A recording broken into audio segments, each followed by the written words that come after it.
이런 꼴로 상견례 오시다니. 절름발이의 작업복이라니요. 목발을 짚은 노인이 고급 한정식집 한가운데 서 있었습니다.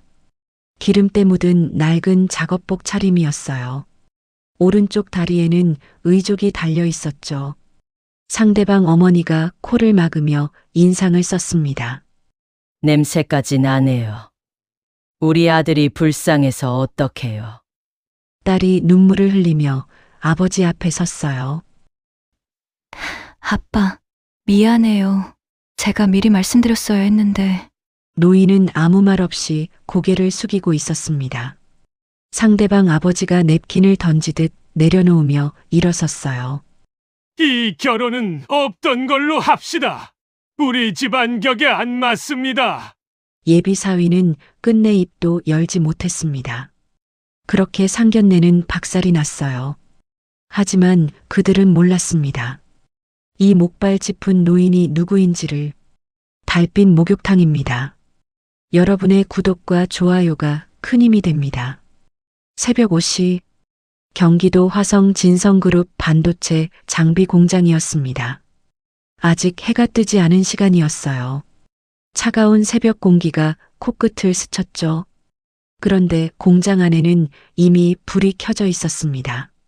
목발을 짚은 남자가 천천히 생산 라인을 걸어가고 있었어요.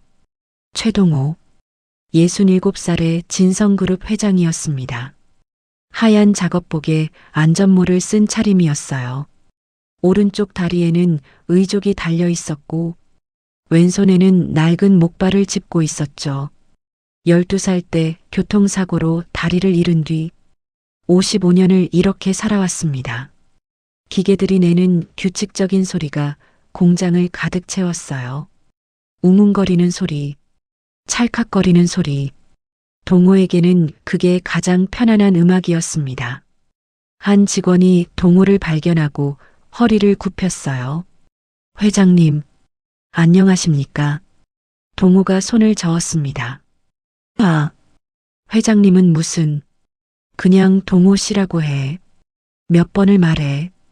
직원이 멋쩍게 웃었어요. 그래도 그게 어디. 여기서는 다 같이 일하는 사람이야.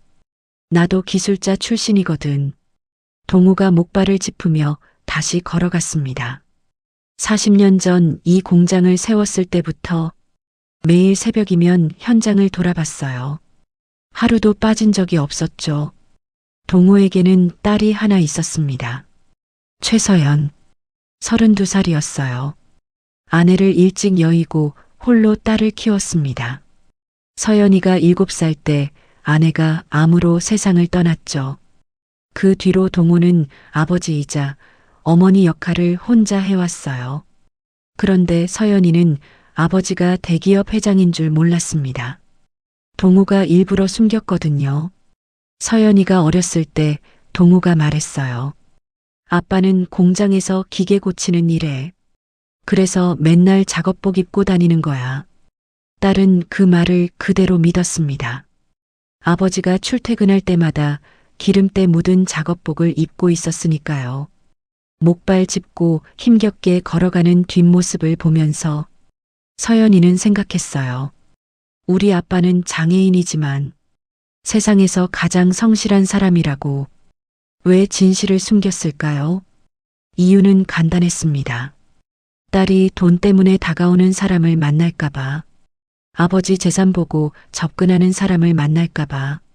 그게 두려웠어요. 서연이는 지금 중소기업에서 일하고 있었습니다. 월급 280만 원 받는 평범한 회사원이었죠. 원룸에서 혼자 살았고 아버지에게 용돈도 보내드리려고 아끼며 살았어요. 오늘은 특별한 날이었습니다. 서연이의 상견례가 있거든요. 2년 사귄 남자친구 강준호와 양가 부모님이 처음 만나는 자리였어요. 오전 10시쯤이었습니다. 품질관리팀 직원이 달려왔어요. 회장님, 3번 라인에서 불량품이 나왔습니다. 불량률이 기준치 2배예요. 동호의 표정이 굳어졌습니다. 반도체 장비업계에서 불량률 문제는 치명적이었어요. 수백억 원이 날아갈 수도 있었죠. 동우가 직접 현장에 뛰어들었습니다.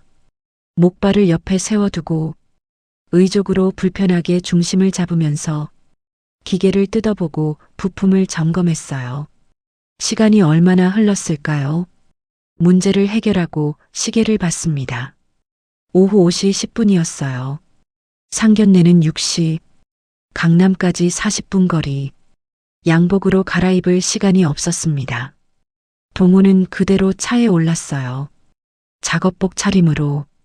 딸의 상견례에 늦을 수는 없었으니까요. 강남으로 향하는 올림픽대로였습니다. 동우가 차선을 바꾸려는 순간이었어요. 옆에서 흰색 외제차가 갑자기 끼어들었습니다. 쾅! 가벼운 접촉사고였어요. 동우 차의 사이드 미러가 긁혔고 상대방 차 범퍼에 스크래치가 났죠. 동우가 차에서 내렸습니다. 목발을 짚고 절뚝거리며 다가갔어요. 상대방 차에서 한 여자가 내렸습니다. 38쯤 되어 보였어요. 명품 선글라스에 고급스러운 원피스 차림이었죠. 그녀의 이름은 강민지, 강준호의 친누나였습니다. 물론 동우는 그 사실을 몰랐어요. 민지가 차를 보더니 얼굴이 일그러졌습니다. 아니, 이게 뭐예요? 내 차가 새 차라고요. 동우가 고개를 숙였어요. 죄송합니다. 제가 미처 못 봤습니다. 못 보긴 뭘 못 봐요? 눈이 있으면 제대로 보고 다니세요. 민지의 시선이 동우의 다리에서 멈췄습니다. 의족과 목발을 보더니 코웃음을 쳤어요. 아, 다리가 불편하시구나. 그럼 운전을 하지 말든가. 이런 사람이 도로에 나오면 어떡해요? 동우는 아무 말도 하지 않았습니다. 익숙한 말이었거든요. 평생 들어온 말이었어요. 수리비 물어내세요. 내 차 독일산이에요. 500만 원은 나올걸요? 민지가 스마트폰을 꺼내 사진을 찍었습니다. 연락처 주세요. 그리고 이 작업복 뭐예요? 공장에서 일하세요? 돈은 있어요? 동우가 주머니에서 지갑을 꺼냈어요. 명함 한 장을 건넸습니다. 여기로 연락 주시면 처리해 드리겠습니다. 민지가 명함을 힐끗 보더니 콧방귀를 뀌었어요. 회사 이름 따위는 눈에 들어오지도 않았죠. 빨리 처리해요. 나 바쁜 사람이거든요. 민지가 차에 올라타며 중얼거렸습니다. 진짜 재수 없어. 오늘 삼재인가? 이런 사람들 때문에 도로가 위험한 거라고. 흰색 외제차가 먼저 출발했습니다. 동우는 잠시 그 차를 바라보다가 다시 자기 차에 올랐어요. 시계를 봤습니다. 5시 40분. 서둘러야 했어요. 서울 강남 한정식집 송원이었습니다. 서연이와 준호가 먼저 도착해 자리를 잡고 있었어요. 두 사람은 손을 잡고 아버지를 기다리고 있었습니다. 6시 5분. 동우가 도착했어요. 목발을 짚고 식당 안으로 들어섰죠. 서연이가 황급히 일어나 다가갔습니다. 아빠, 오셨어요? 괜찮으세요? 동우가 멋쩍게 웃었어요. 미안하다. 서연아. 오다가 사소한 접촉사고가 있어서 늦었네. 서연이의 눈이 커졌습니다. 사고요? 아빠 다친 데는 없으세요? 아니, 괜찮아. 별거 아니야. 상대방 차만 조금 긁혔어. 서연이가 아버지의 손을 잡았어요. 기름때가 묻어 있었습니다. 아빠, 또 현장에서 바로 오신 거예요? 양복은요? 급한 일이 있어서 갈아입을 시간이 없었어. 동우가 미안한 표정을 지었습니다. 중요한 날인데 아빠가 폼이 안 나지? 서연이가 고개를 저었어요. 아니에요. 아빠가 와주신 것만으로도 감사해요. 준호가 다가와 인사했습니다.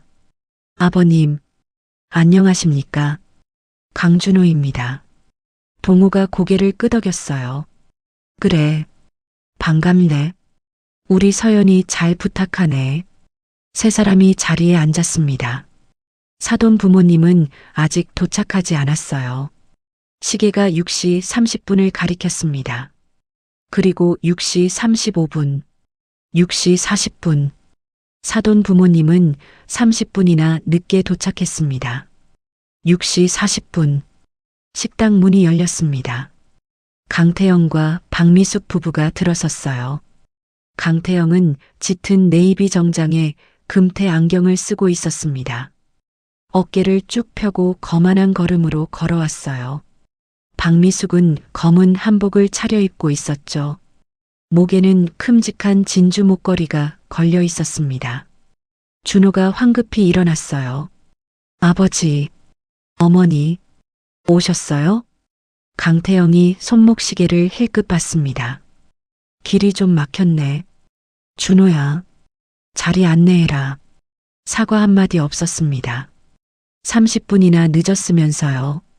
동우가 자리에서 일어나 인사했어요.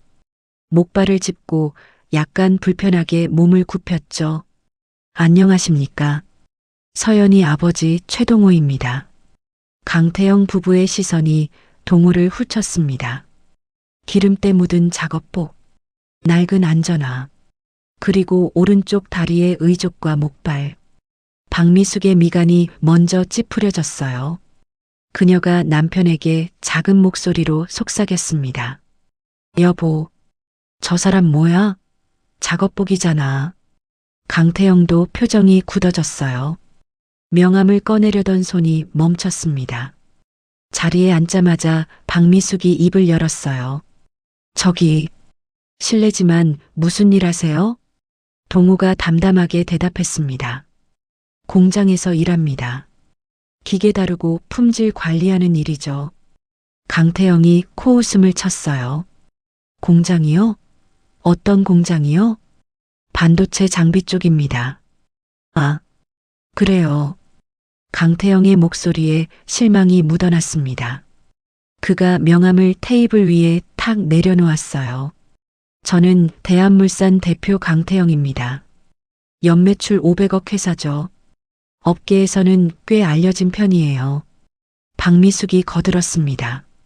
우리 준호는 명문대 나와서 대기업 다니고 있어요. 과장 달았죠. 나이에 비해 빠른 편이에요. 그녀가 서연이를 힐끗 봤어요. 수진 씨는 어디 다니세요? 중소기업이요.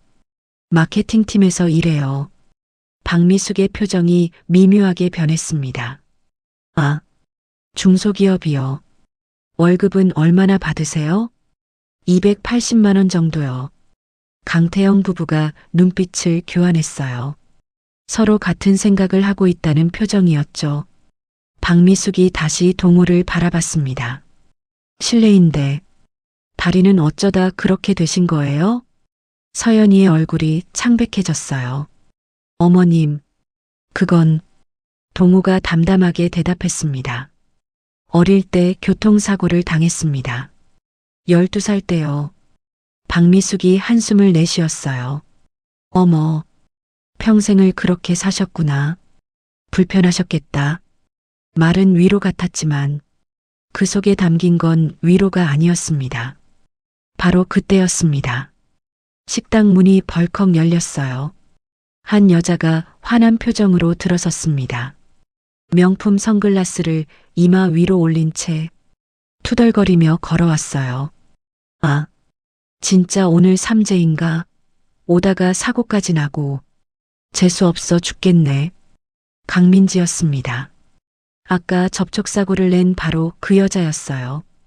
준호가 일어나며 말했습니다. 누나, 왔어? 강태영이 딸에게 물었어요.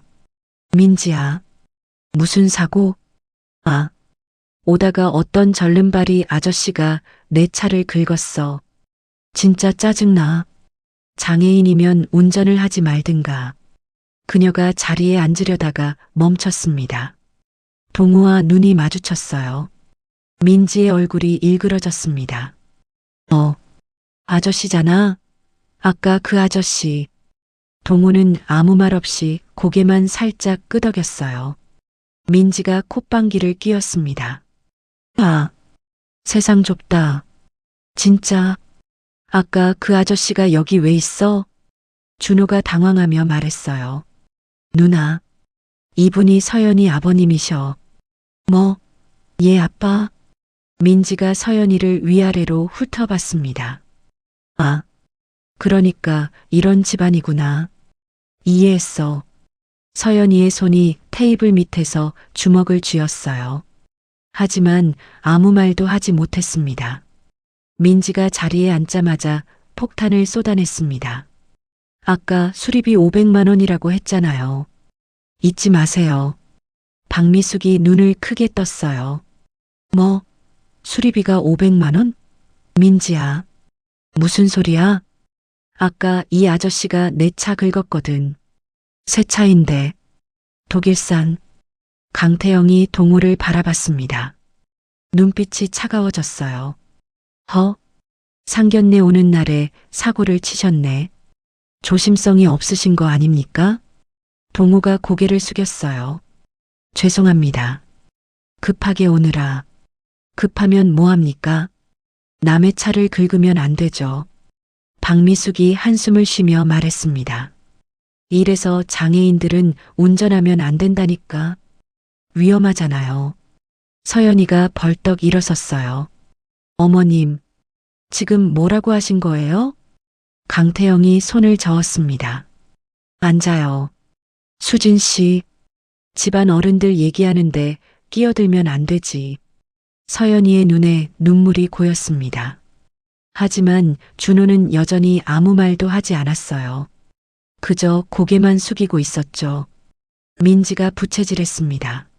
엄마, 이런 집안이랑 사돈 맺으면 우리 체면이 안 서지. 공장 다니는 절름발이가 사돈이라고?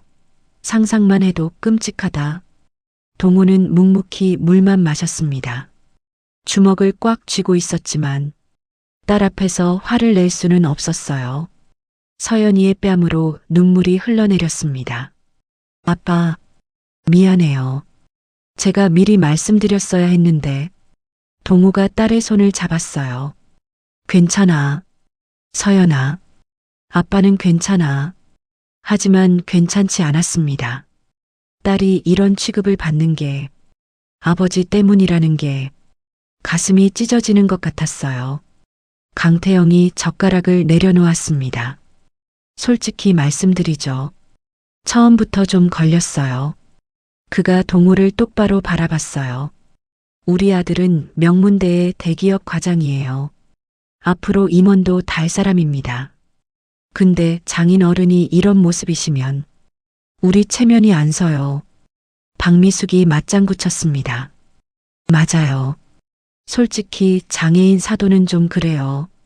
우리도 주변 시선이 있잖아요. 민지가 거들었어요. 게다가 아까 보니까 운전도 못 하시잖아. 남의 차는 긁고 500만 원 물어내야 하고 이런 분이 우리 사돈이라고요? 서연이가 자리를 박차고 일어섰습니다. 지금 우리 아빠한테 뭐라고 하신 거예요? 준호가 서연이의 팔을 붙잡았어요. 서연아, 진정해. 진정하라고? 지금 내 가족이 우리 아빠 모욕하고 있잖아. 서연이가 준호를 바라봤습니다. 준호 씨, 당신은 어때요? 당신 생각은요? 준호의 입술이 파르르 떨렸습니다. 뭔가 말하려는 듯 입을 열었다가 아버지 눈치를 보더니 다시 입을 다물었어요. 그는 끝내 아무 말도 하지 않았습니다. 서연이의 눈에서 빛이 사라졌어요. 강태영이 자리에서 일어섰습니다. 이 결혼은 없던 걸로 합시다. 그 한마디가 식당 안을 얼어붙게 만들었어요. 애초에 격이 다릅니다.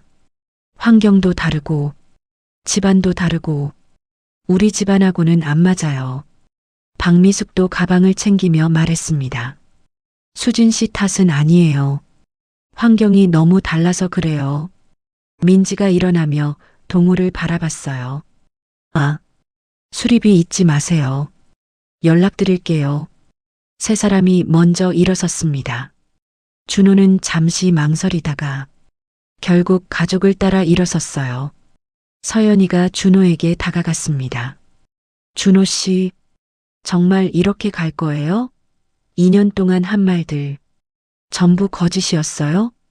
준호가 고개를 숙였어요. 미안해. 서연아. 나도 어쩔 수가 없어. 문이 닫혔습니다. 서연이의 다리에서 힘이 풀렸어요. 의자에 털썩 주저앉았습니다. 눈물이 쏟아져 내렸죠. 아빠, 미안해요. 제가 못나서 이런 일이. 동우가 딸을 안았어요. 목발 하나로 중심을 잡으면서 그런 말 하지 마. 넌 잘못한 거 없어. 바로 그때였습니다. 동우의 휴대폰이 울렸어요. 비서실이었습니다. 회장님, 급한 안건이 있어서요. 본사로 와주셔야 할 것 같습니다. 동우가 잠시 망설였어요. 딸을 이 상태로 두고 갈 수가 없었거든요. 하지만 서연이가 먼저 말했습니다. 아빠, 가세요. 저 괜찮아요. 서연아, 진짜 괜찮아요. 아빠 일 중요하잖아요. 동우가 딸의 어깨를 꽉 잡았어요. 30분만 기다려. 금방 올게. 그리고 서연아. 동우가 딸의 눈을 똑바로 바라봤습니다. 아빠가 해줄 말이 있어. 오늘 다 얘기해 줄게. 서연이가 고개를 끄덕였어요. 30분 후, 동우가 돌아왔습니다. 이번에는 달랐어요. 네이비 수트를 단정하게 차려입고 있었습니다. 하지만 여전히 목발을 짚고 있었죠. 그리고 그의 뒤에는 검은 정장을 입은 사람들이 따라왔어요. 비서와 경호원들이었습니다. 서연이의 눈이 커졌어요. 아빠, 저 사람들은 누구예요? 동우가 딸 앞에 앉았습니다. 서연아, 아빠가 숨긴 게 있어. 서연이가 아버지를 바라봤어요. 뭐요? 아빠가 공장에서 일하는 거. 맞아. 근데 그게 전부가 아니야. 동우가 명함 한 장을 테이블 위에 올려놓았습니다. 진성그룹 회장 최동우. 서연이의 손이 떨렸어요. 명함을 집어들었습니다. 이게 뭐예요? 아빠. 아빠가 진성그룹 회장이야. 연매출 8조 원짜리 회사. 서연이의 얼굴이 하얗게 질렸습니다. 거짓말. 거짓말이죠? 아빠가 왜? 눈물이 다시 쏟아졌어요. 하지만 이번에는 다른 눈물이었습니다. 왜 말 안 하셨어요? 왜 저한테 숨기셨어요? 동우가 딸의 손을 잡았어요. 내가 아빠 돈 때문에 다가오는 사람 만날까봐. 네. 아빠 재산 보고 접근하는 사람들 있거든. 그런 사람한테 내가 상처받을까봐. 동우의 눈에도 눈물이 고였습니다. 진짜 널 사랑하는 사람. 아빠가 뭘 하든 상관없이 널 사랑하는 사람. 그런 사람 만났으면 했어. 서연이가 아버지를 바라봤어요. 그래서 일부러 가난한 척 하신 거예요? 미안해. 서연아. 아빠가 잘못했어. 서연이가 아버지를 안았습니다. 둘 다 울고 있었어요. 아빠, 미안해요. 제가 오해했어요. 아니야. 아빠가 미안해. 진작 말했어야 했는데. 한참을 울고 나서 서연이가 고개를 들었어요. 아빠, 그럼 아까 그 사람들 대한물산이라고 했잖아요. 동호의 눈빛이 차갑게 변했습니다. 알아. 우리 협력업체야. 3차 협력업체. 서연이가 숨을 들이켰어요. 그럼. 그래. 저 사람들 월급. 아빠 회사에서 나가는 거야. 동우가 자리에서 일어났습니다. 서연아. 이제 아빠가 할 일이 있어. 그날 밤 11시. 진성그룹 본사 회의실이었습니다. 갑작스러운 긴급 소집에 임원들이 모여들었어요.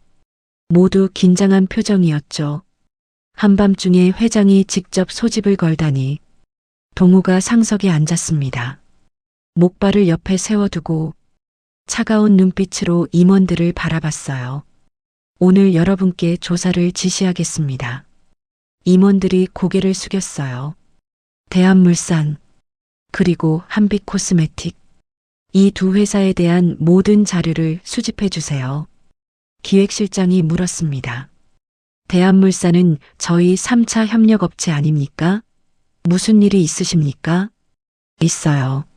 아주 큰 일이. 동호의 목소리가 낮아졌어요. 횡령, 탈세, 상속, 인사비리, 뭐든 찾아내세요. 하나도 빠짐없이. 임원들이 서로 눈빛을 교환했습니다. 회장님이 이렇게 직접 지시하는 건 처음이었거든요. 사설 조사업체도 동원하세요. 비용은 상관없어요.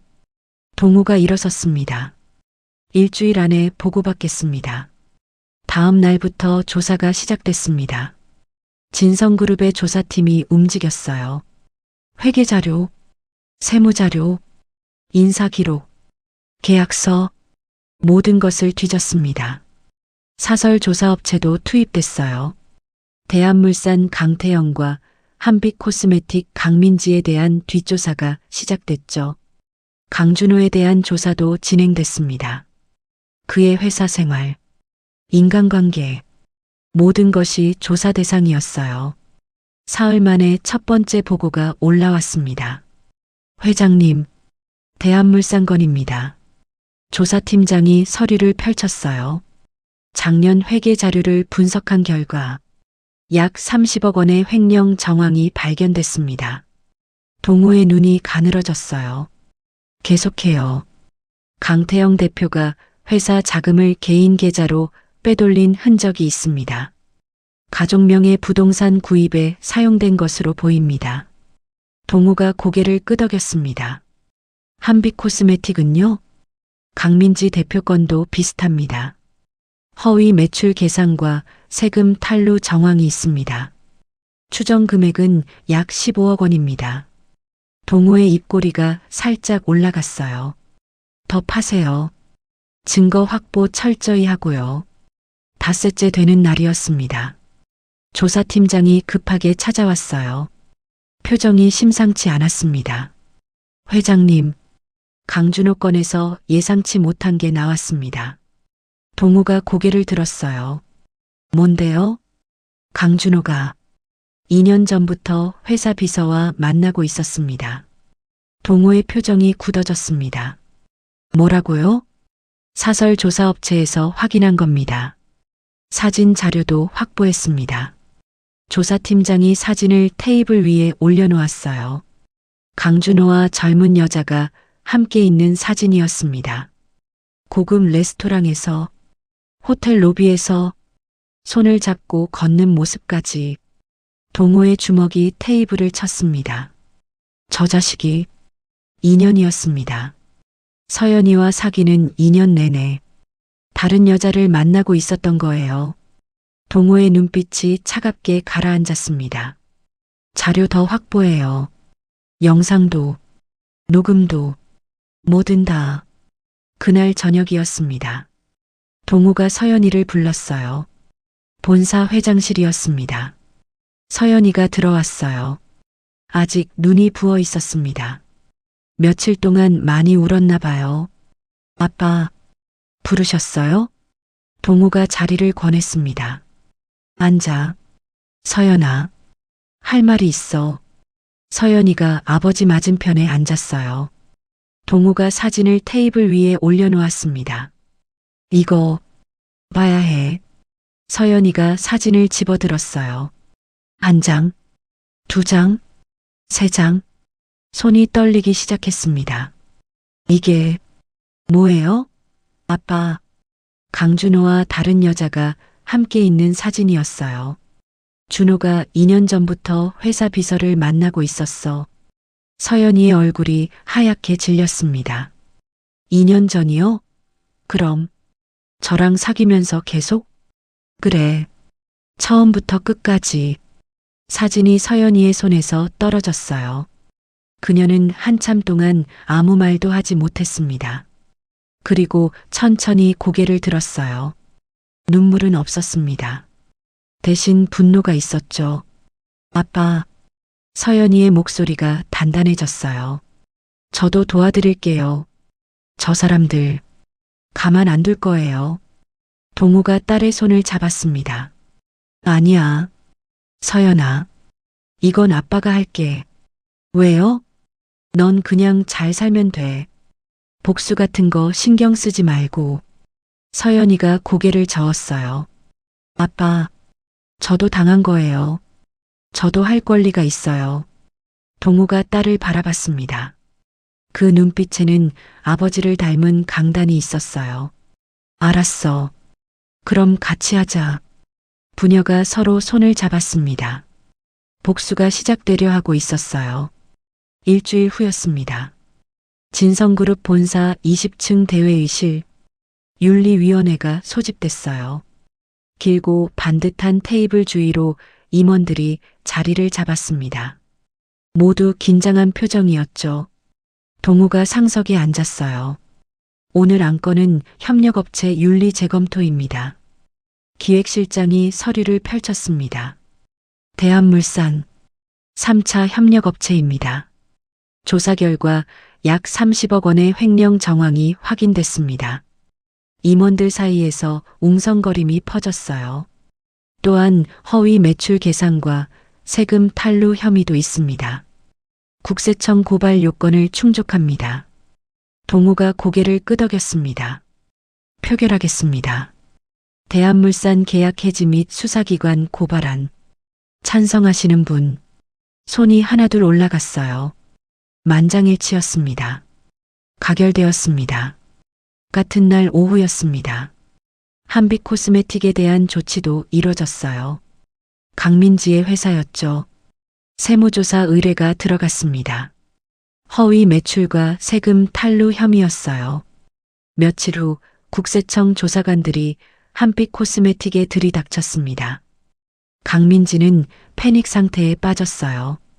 이게 무슨 일이에요? 왜 갑자기? 하지만 아무도 대답해주지 않았습니다. 대한물산도 마찬가지였어요.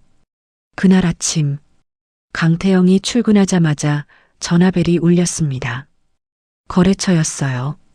강 사장님, 죄송한데요. 저희 이번 달부터 거래 못할 것 같습니다. 강태영이 눈을 크게 떴어요. 뭐? 갑자기 왜? 진성그룹에서 연락이 왔어요. 대한물산이랑 거래하는 업체는 저희랑 거래 끊겠다고. 강태영의 손이 떨리기 시작했습니다. 진성그룹? 왜 갑자기 진성그룹이? 저도 모르겠어요. 아무튼 죄송합니다. 전화가 끊겼어요. 그리고 또 전화가 왔습니다. 또 다른 거래처였어요. 강 사장님, 저희도 이번 달부터 거래 중단합니다. 왜요? 왜 갑자기 다들? 진성그룹에서 압박이 들어왔어요. 강태영의 얼굴이 하얗게 질렸습니다. 진성그룹, 진성그룹. 도대체 왜? 그날 저녁이었습니다. 강태영이 집에 돌아왔어요. 거실에서 박미숙이 TV를 보고 있었습니다. 경제뉴스가 나오고 있었어요. 오늘 진성그룹이 협력업체 윤리 재검토 결과를 발표했습니다. 대한물산을 포함한 3개 업체가 계약 해지 대상이 되었으며 횡령 및 세금 탈루 혐의로 수사기관에 고발될 예정입니다. 강태영이 TV 앞에 멈춰 섰어요. 그리고 다음 순간 화면에 한 남자의 얼굴이 나왔습니다. 진성그룹 최동호 회장은 오늘 기자회견에서 협력업체 윤리 경영의 중요성을 강조했습니다. 강태영의 눈이 커졌어요.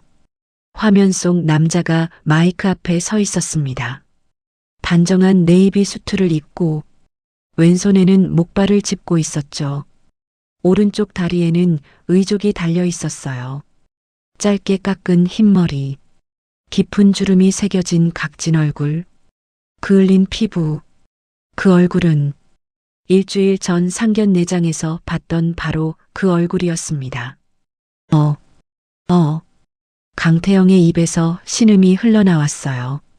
박미숙도 TV를 보다가 얼어붙었습니다. 여보, 저 사람 아니야?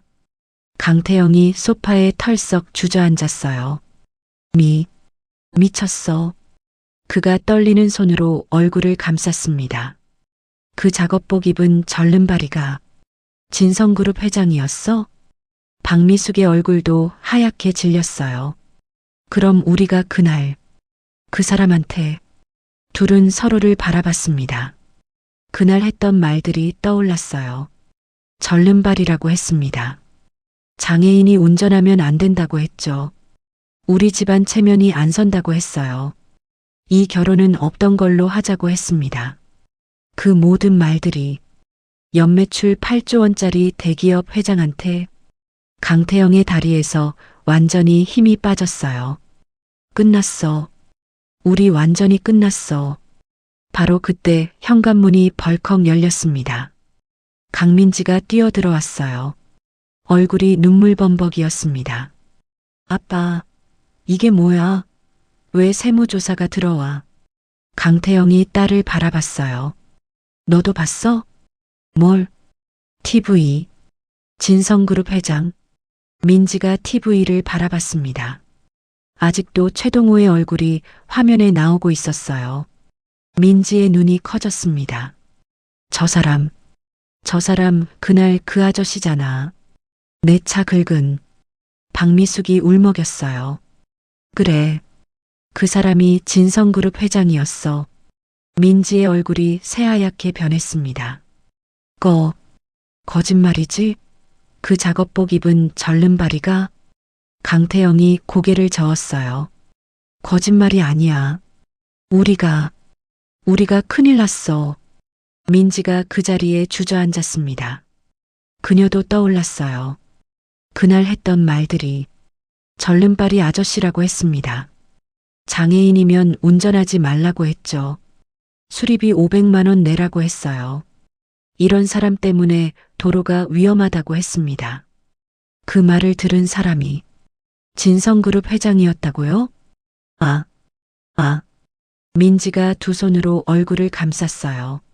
죽었다. 우리 완전히 죽었어. 그 뒤로 모든 게 무너지기 시작했습니다. 진성그룹과의 거래가 끊기자 다른 협력업체들도 하나둘 이탈했어요. 진성그룹과 관계가 끊긴 회사와 거래하면 자신들도 불이익을 받을 수 있다는 두려움 때문이었죠. 일주일 만에 대한물산 거래처의 절반이 떠났어요. 주가가 폭락했습니다. 하루에 30%씩 떨어졌어요. 직원들이 사직서를 내기 시작했습니다. 강태영은 급하게 진성그룹에 연락했어요. 이제는 알았으니까요. 그 목발 짚은 노인이 누구인지. 회장님, 제발 한 번만 만나주십시오. 돌아온 대답은 차가웠습니다. 회장님께서 면회를 사절하셨습니다. 강태영이 무릎을 꿇고 빌었어요. 제발이요. 제가 잘못했습니다. 한 번만 기회를 주십시오. 하지만 대답은 같았습니다. 죄송합니다. 회장님 지시입니다. 강준호도 무사하지 못했습니다. 그가 다니던 대기업, 알고 보니 진성그룹 계열사였어요. 인사팀의 자료가 전달됐습니다. 강준호가 회사 비서와 부적절한 관계를 맺고 있다는 내용이었어요. 회사 내 연애 금지 규정 위반. 그것도 유부녀 비서와의 불륜이었습니다. 강준호는 즉시 징계위원회에 회부됐어요. 결과는 해고였습니다. 강준호가 인사팀장에게 따졌어요. 이게 말이 됩니까? 왜 갑자기 이러는 거예요? 회사 규정 위반입니다. 이해 있으시면 소송하세요. 강준호는 아무것도 할 수 없었습니다. 증거가 너무 명확했거든요. 한 달 후였습니다. 대한물산은 법정 관리에 들어갔어요. 500억 매출의 회사가 한 달 만에 무너진 거였죠. 강태영은 횡령 혐의로 검찰 조사를 받게 됐습니다. 구속영장이 청구됐어요. 한빛코스메틱도 마찬가지였습니다. 강민지는 세금 탈루 혐의로 수사를 받았어요. 회사는 문을 닫았습니다. 직원들은 전부 해고됐죠. 박미숙은 매일 술만 마셨습니다. 자신이 무슨 잘못을 했는지 모르겠다며 울었어요. 한 달 전만 해도 잘 나가던 집안이었습니다. 연매출 500억 회사 대표, 대기업 과장 아들, 화장품 유통업체 대표 딸. 그런 집안이 한 달 만에 완전히 무너졌어요. 모든 것의 시작은 그날 상견례였습니다.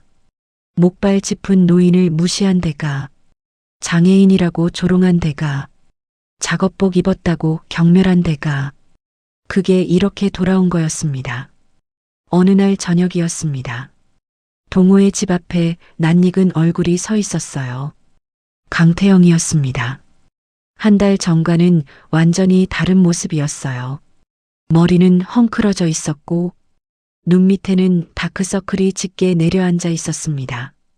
양복은 구겨져 있었고 구두는 먼지투성이었죠. 동우가 문을 열었어요. 뭐하러 왔습니까? 강태영이 갑자기 무릎을 꿇었습니다. 회장님, 잘못했습니다. 제발 용서해 주십시오. 동우는 아무 말 없이 그를 내려다봤어요. 그날 제가 눈이 멀었습니다. 겉모습만 보고 판단했습니다. 강태영의 목소리가 떨렸어요. 제발 한 번만 기회를 주십시오. 회사가, 가족이 다 무너지고 있습니다. 동우가 천천히 입을 열었습니다.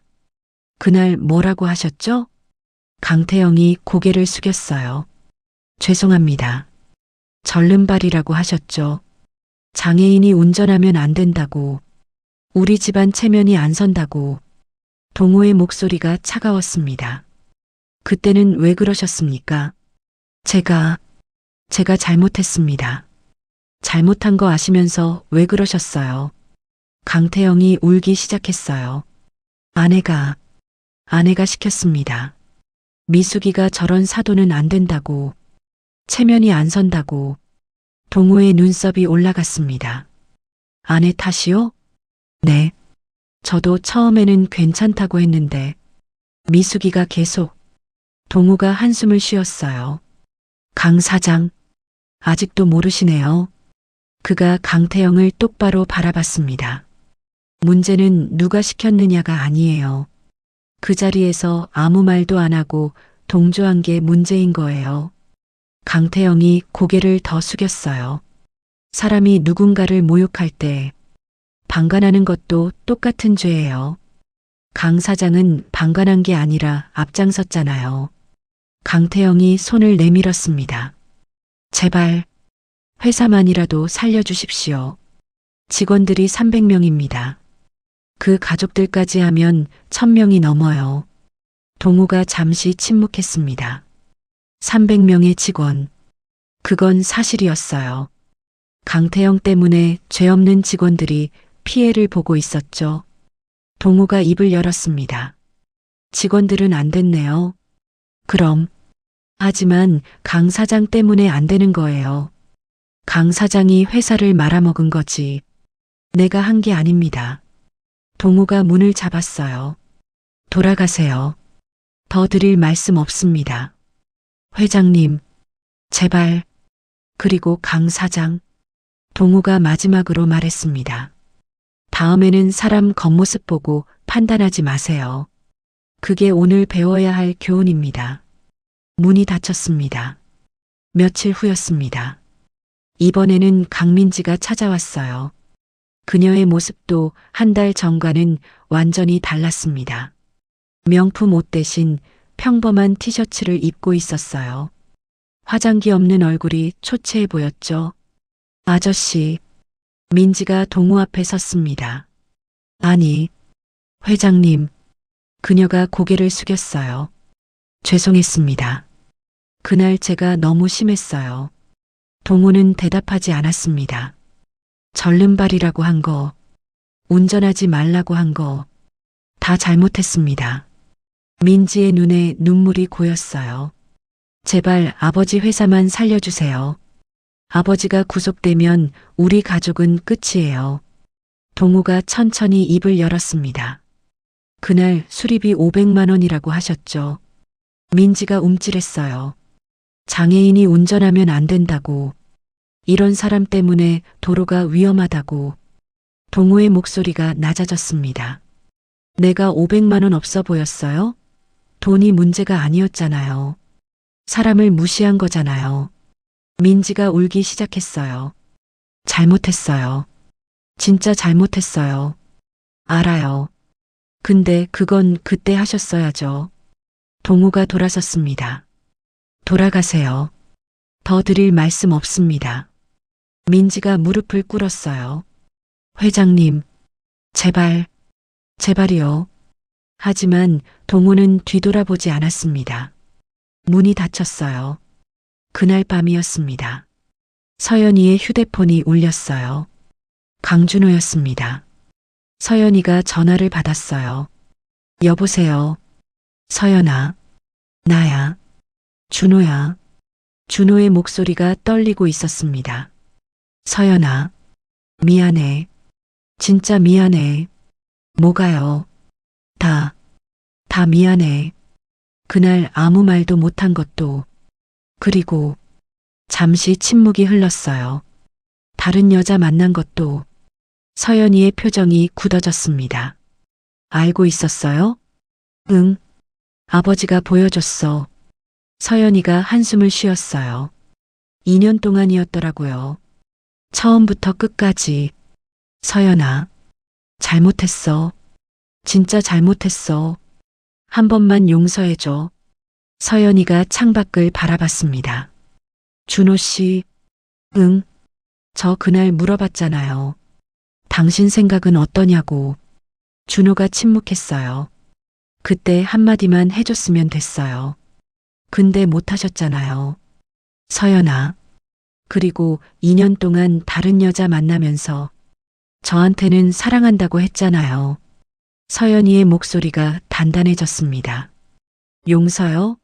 그건 못해요. 서연아. 제발. 안녕히 계세요. 준호 씨. 전화가 끊겼습니다. 3개월이 흘렀습니다. 강태영은 결국 구속됐어요. 횡령 혐의로 재판을 받게 됐습니다. 1심에서 징역 3년을 선고받았죠. 대한물산은 완전히 문을 닫았어요. 300명의 직원들은 뿔뿔이 흩어졌습니다. 한빛코스메틱도 마찬가지였어요. 강민지는 벌금형을 받았습니다. 회사는 폐업했고 그녀는 지금 작은 가게에서 아르바이트를 하고 있었죠. 박미숙은 남편 면회를 다니며 하루하루를 보내고 있었어요. 한때 명품으로 치장하던 그녀가 지금은 대중교통을 타고 구치소를 오갔습니다. 강준호는 재취업에 실패했어요. 불륜으로 해고당했다는 소문 때문이었죠.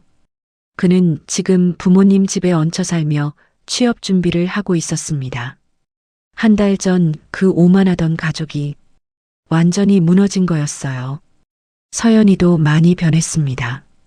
그녀는 중소기업을 그만뒀어요. 그리고 아버지 회사에 입사했습니다. 하지만 특별 대우는 없었어요. 신입사원으로 들어가서 바닥부터 배우기 시작했죠. 동우가 딸에게 말했습니다. 특별 대우 없다. 알지? 서연이가 웃었어요. 알아요. 아빠. 그래야 진짜 배우는 거잖아요. 서연이는 공장 현장에서 일을 시작했습니다. 작업복을 입고 안전모를 쓰고 아버지가 40년 전에 했던 것처럼. 처음에는 힘들었어요. 기계 다루는 법도 몰랐고 용어도 생소했죠. 하지만 서연이는 포기하지 않았습니다. 아빠도 여기서 시작하셨잖아요. 저도 할 수 있어요. 직원들이 서연이를 다르게 보기 시작했어요. 회장 딸이 이렇게 열심히 할 줄 몰랐거든요. 어느 날 저녁이었습니다. 동우와 서연이가 집 거실에 마주 앉아 있었어요. 창밖으로 노을이 지고 있었습니다. 서연이가 먼저 입을 열었어요. 아빠, 감사해요. 동우가 고개를 갸우뚱했습니다. 뭐가? 저 대신 싸워주셔서요. 복수해주셔서요. 동우가 고개를 저었어요. 복수가 아니야. 네, 교육이지. 사람을 겉모습으로 판단하면 안 된다는 거 가르쳐 준 거야. 서연이가 아버지를 바라봤습니다. 아빠는 평생 그렇게 사셨잖아요. 작업복 입고 현장에서. 그래. 그게 내 방식이야. 동우가 미소 지었어요. 품격은 옷이 아니라 마음에서 나오는 거야. 아빠가 평생 믿어온 거지. 서연이가 아버지의 손을 잡았습니다. 저도 그렇게 살게요. 아빠처럼. 동우의 눈에 눈물이 고였어요. 고맙다. 서연아. 6개월 후였습니다. 서연이가 동우를 찾아왔어요. 표정이 밝았습니다. 아빠, 소개시켜드릴 사람이 있어요. 동우가 눈을 크게 떴어요. 뭐? 벌써? 네. 좋은 사람 만났어요. 며칠 후 서연이가 한 남자를 데려왔습니다. 35살의 평범한 직장인이었어요. 중견기업 엔지니어였죠. 잘생기지도 못생기지도 않은 평범한 외모였습니다. 그런데 그 남자가 동우를 보자마자 말했어요. 안녕하세요. 서연이 아버님, 김민재입니다. 그가 동우의 목발을 보더니 덧붙였습니다. 서연이한테 들었어요. 아버님이 얼마나 대단하신 분인지 정말 존경합니다. 동우가 눈을 깜빡였어요. 나를? 왜? 목발 짚으시면서도 회사를 일으키셨잖아요. 그게 얼마나 대단한 건데요? 민재가 웃었습니다. 저도 아버님처럼 포기 안 하는 사람이 되고 싶어요. 동우가 서연이를 바라봤어요. 딸이 살짝 웃고 있었습니다. 아빠, 이 사람이에요. 제가 찾던 사람. 동우의 입꼬리가 올라갔어요. 이번에는 진짜인 것 같았습니다. 1년 후였습니다. 서연이와 민재의 결혼식이 열렸어요. 화려한 호텔 웨딩홀이 아니었습니다. 진성그룹 공장 마당에서 열린 야외 결혼식이었죠. 동우의 제안이었어요. 아빠가 평생 일한 곳에서 결혼하면 어때? 서연이가 웃었습니다. 좋아요. 아빠, 거기가 우리 집이잖아요. 공장 직원들이 하객으로 참석했어요. 500명이 넘는 사람들이 모였습니다. 동우가 서연이의 손을 잡고 버질로드를 걸었어요. 목발을 짚고 천천히 한 걸음 한 걸음 직원들이 박수를 쳤습니다. 환호성이 터져 나왔어요. 동우가 민재에게 서연이의 손을 넘겨주었습니다. 내 딸, 잘 부탁하네. 민재가 허리를 굽혔어요. 네, 아버님, 평생 잘하겠습니다. 동우가 민재의 어깨를 두드렸습니다. 자네도 알지? 품격은 옷이 아니라 마음에서 나오는 거야. 네, 명심하겠습니다. 결혼식 중간에 동우가 단상에 올랐습니다. 목발을 짚고 마이크 앞에 섰어요. 오늘 제 딸이 결혼합니다. 직원들이 박수를 쳤어요. 1년 전에 상견례가 있었죠. 근데 그 상견례가 좀 특별했어요. 동우가 미소 지었습니다. 그날 저는 작업복을 입고 갔어요. 목발도 짚고요. 상대방 부모님이 저를 보더니 장애인이라고, 절름발이라고 그러더군요. 웅성거림이 퍼졌어요. 결혼하기 싫다고 하더라고요. 우리 집안 체면이 안 선다고. 동우가 한숨을 쉬었습니다. 근데요, 저 사람들은 몰랐어요. 제가 누군지. 직원들이 킥킥거렸어요. 다들 알고 있었거든요. 품격은 옷이 아니라 마음에서 나옵니다. 제가 평생 믿어온 거예요. 동우가 서연이를 바라봤습니다. 오늘 제 딸이 진짜 좋은 사람을 만났어요. 겉모습이 아니라 마음을 보는 사람을요. 동우의 눈에 눈물이 고였어요. 서연아, 축하해. 아빠가 많이 사랑해. 서연이도 울고 있었습니다. 아빠, 사랑해요. 박수가 터져 나왔어요. 기립박수였습니다. 결혼식 다음 날이었습니다. 동우가 출근했어요. 여전히 작업복 차림이었죠. 공장 입구에 새로운 현수막이 걸려 있었습니다. 검은 바탕에 하얀 글씨였어요. 사람의 품격은 옷이 아니라 마음에서 나온다. 동우가 멈춰서서 그 문구를 바라봤습니다.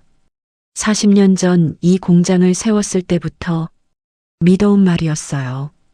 이제 그것이 회사 전체의 가치관이 됐습니다. 직원 하나가 다가왔어요. 회장님, 저 문구 좋습니다. 동우가 웃었어요. 그래, 내가 평생 지켜온 거야. 저도 저렇게 살고 싶어요.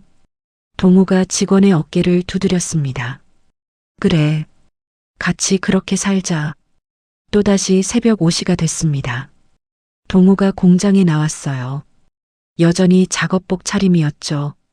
목발을 짚고 천천히 생산 라인을 걸었습니다. 기계들이 규칙적인 소리를 내고 있었어요. 웅웅거리는 소리, 찰칵거리는 소리, 40년 전과 똑같은 소리였습니다. 동우가 기계 하나 앞에 멈춰 섰어요. 손으로 만져봤습니다. 차가운 금속의 감촉이 손끝에 전해졌죠. 오래됐네. 혼잣말이었습니다. 이 기계는 동우가 회사를 처음 세웠을 때 들여온 거였어요. 40년이나 됐죠. 여러 번 고장났지만 그때마다 동우가 직접 고쳤습니다. 버릴 수 없었어요. 이 기계와 함께 회사를 키웠으니까요. 창밖으로 해가 떠오르고 있었습니다. 붉은 빛이 공장 안으로 스며들었어요. 기계들 위로 아침 햇살이 쏟아졌습니다. 동우가 창가에 섰어요. 목발을 짚고 서서 해가 뜨는 걸 바라봤습니다. 40년 전이 떠올랐어요. 그때 동우는 27살이었습니다. 갓 결혼한 새신랑이었죠. 아내와 함께 이 공장을 세웠어요. 사람들은 비웃었습니다. 절름발이가 무슨 사업을 하냐고, 장애인 주제에 뭘 하겠냐고. 하지만 동우는 포기하지 않았어요. 목발을 짚고 공장 바닥을 걸었습니다. 기계를 직접 만지고 품질을 점검했죠. 양복 대신 작업복을 입었어요. 현장을 떠나지 않았습니다. 그렇게 40년이 흘렀어요. 아내는 먼저 떠났습니다. 딸은 어엿한 어른이 됐죠. 회사는 연매출 8조 원의 대기업이 됐어요. 하지만 동우는 변하지 않았습니다.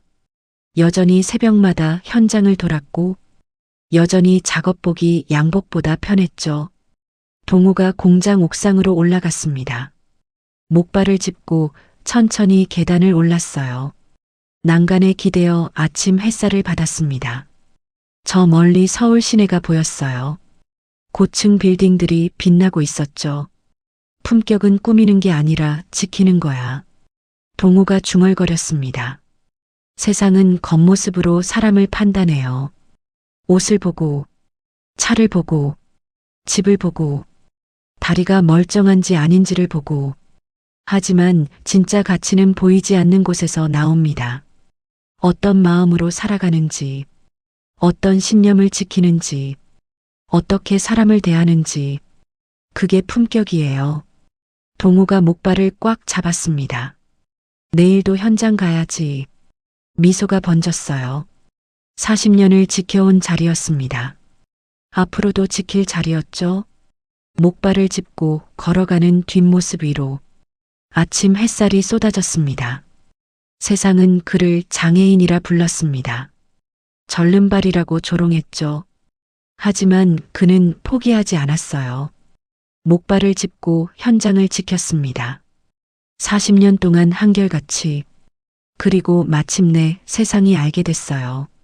진짜 품격이 무엇인지. 품격은 옷이 아니라 마음에서 나옵니다. 지위가 아니라 태도에서 나오죠. 사람을 겉모습으로 판단하는 순간 당신이 판단받습니다. 오늘도 그는 작업복을 입고 현장에 섭니다.